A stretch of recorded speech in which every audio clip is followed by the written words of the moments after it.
Well, the US presidential election will be held next year, and it's going to be unlike any we've seen before, with the Democrats working hard to keep frontrunner Donald Trump off the ballot completely. Maine is the latest state to ban Trump from appearing on the primary ballot, citing a Civil War 14th Amendment that disqualifies from public office those who swore to defend the Constitution and then engaged in insurrection or rebellion against the US. Maine's top election official, Sheena Bellows, says Trump used incendiary language about his election loss and didn't do enough to stop the riot at the Capitol. Well, she would say that. She's a former Democrat senator. Maine is the third state to rule Trump ineligible, although the Michigan Supreme Court has since overturned that state's ban, and the Colorado ban is about to be challenged. Let's bring in my panel tonight, Spectator podcast host Will Kingston and Managing Director of Strategy and Policy at Agenda C, Parnell McGuinness. Parnell, how can a clownish January 6th riot be an insurrection when no one was armed, there was no plan to seize power, and protesters were advised by the supposed insurrectionists to peacefully and patriotically make your voices heard? This is ridiculous, is it not? Well, there are different interpretations depending on sort of whose version you listen to. I mean, I think one thing that you can say about that January 6th riot is that it really terrified Americans and probably a lot of the world about the direction that US politics might take. So I think that there is an understandable sort of fear around that.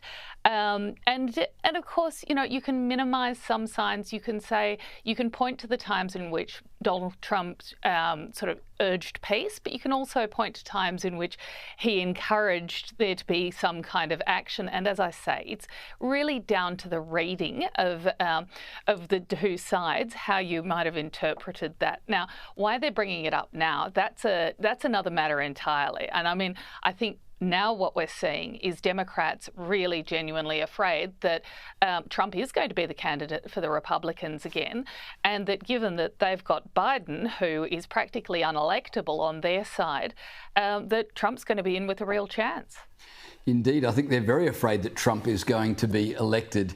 John Howard has said he would not vote for Trump.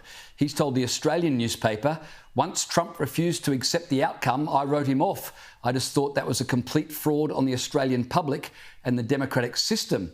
Now, John Howard says he didn't get all upset when Rudd beat him. But it's a bit different, isn't it, Will? I mean, in America, they had C-grade celebrities recording videos urging the Electoral College to abandon the wishes of the people and vote against Trump, even though they were representing a state that had voted for him.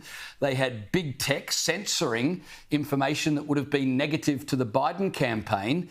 A bit rich from John Howard?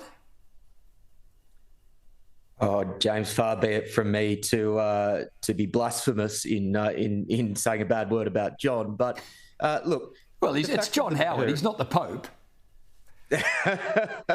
No, that's fair. But the point is that it's a two-party system, and I can't believe that this doesn't actually get raised more often. The reality is that you've got to vote for either Biden or Trump. Now, look, the fact of the matter is that Trump's first 3 years pre-pandemic was a pretty conventional Republican presidential or presidency with some nasty tweets thrown in. It was low tax. There were some good things that was done around peace, Middle Eastern peace treaties, lower regulation. The economy was booming. Now, you've just got to weigh up the pros and cons that come with Trump against the alternative that is Biden. Now, I'm not personally a fan of a lot of the hoopla that comes with Trump, but at the same time, I think you can make a very good pragmatic argument that the total package is still on balance probably better than a Biden presidency. All right, let's go to the World Economic Forum. They've told us we need to eat bugs to save the planet. Now they're telling us that if the Earth is to survive, we need to wash our clothes less. Take a look at this.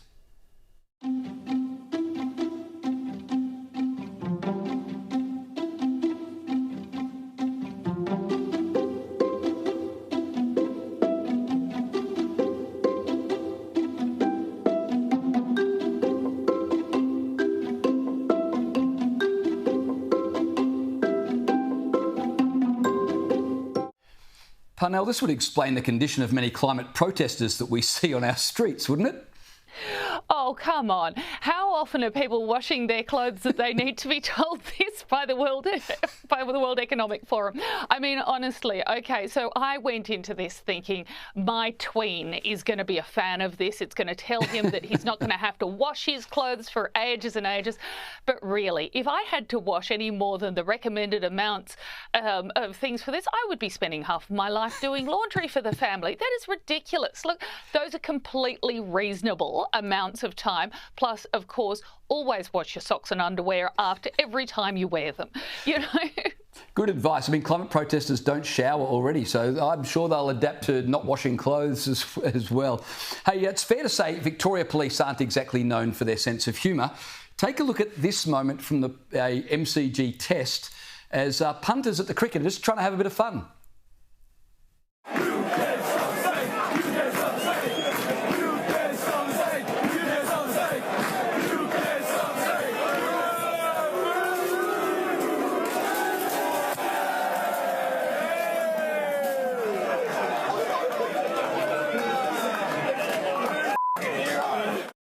So, Will, they're at the MCG. It's a hot day. There's not much happening on the field. So they've got all the plastic beer cups together and they're chanting, you can't stop the snake. They've made a beer cup snake. But apparently, you're not allowed to do that. The police break it up. Are the fun police ruining everything in this country? Well, James, I am more and more reminded of the old line that we were descended from convicts, but we were also descended from jailers. I don't blame the police here. I think we need to have a look in the mirror as a society. I think what COVID demonstrated, I think what this stuff increasingly demonstrates is that far too many of us are comfortable with this sort of soft authoritarianism. We need to have a conversation as a society and say, look, do we want to get back a bit of that old anti-authoritarian, laid-back, no worries mentality that was once what Australia was known for, or are we comfortable with this sort of nonsense, this sort of authoritarianism for the sake of authoritarianism? My bigger worry than having over zealous police officers is that far too many Australians actually support this type of stuff. Parnell, I'm not sure if you're a sporting fan or not, but maybe that video says less about the police than it does about cricket. Well, I think people having fun at a game of sport is okay by me. And really, I mean, you saw the expression on that policeman's face when he interrupted the snake. I just thought, what a spoil sport. You know, give these guys a bit of fun. It's just a game, and they weren't getting in anybody's way. This was a matter of overreach, in my opinion. And we do have to, I'm not sure that Australians ever were the larrikins that we pretend we were, but maybe that is aspirational. You know, maybe that sort of national character that we believed we had is something that we could all together aspire to become, even if we never were it in the past. I reckon you might be right about that. Hey, an alarming poll by the Daily Mail has revealed 1 in 5 young Americans have get this, a positive view of Osama bin Laden. Now, this comes after bin Laden's letter to America went viral on TikTok recently. If you didn't catch that, have a look. Reading this letter, it becomes apparent to me that the actions of 9/11 and those acts committed against the USA and its people were all just the buildup of our government failing other nations. The way this letter is going viral right now is giving me the greatest sense of relief. So I just read a letter to America, and I will never look at life the same. I will never look at this country the same. Parnell, if you'd told me at the start of this year that by December we'd be talking about how 1 in 5 young Americans is fawning over Osama bin Laden, I would never have believed you. I know, that was the shock of this year, wasn't it? It's incredible to me, and yet not incredible, because if you think about the sort of things that we've allowed people to be taught, and I guess, you know, the great thing about liberal democracy is that we do criticise ourselves. We look at our own society and we say, this is what's wrong. But what we've forgotten to do, and certainly the ways in which these kids have been failed in America, is nobody's told them, you know, as well as criticising society, look at all of the great things that this society has achieved. Look at the freedoms that America has that aren't available to people elsewhere in the world, certainly not where Osama bin Laden came from. I think that there is a real sort of missing piece of education there that has laid the groundwork for these kids to have such a twisted idea of the world that they live in that they now think that Osama bin Laden was making sense. Just before we go, Will, if we're in an existential crisis right now, and it's not just about what's happening in the Middle East, but literally it's about Western civilization fighting for its values, how do we do that when 1 in 5 young Americans have those kinds of attitudes? Courage, in a word, James. The only cure for cancel culture is courage culture.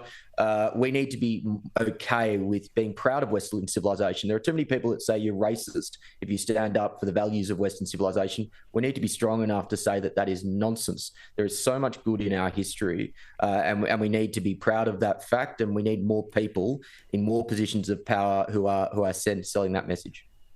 Will and Parnell, thank you for your time.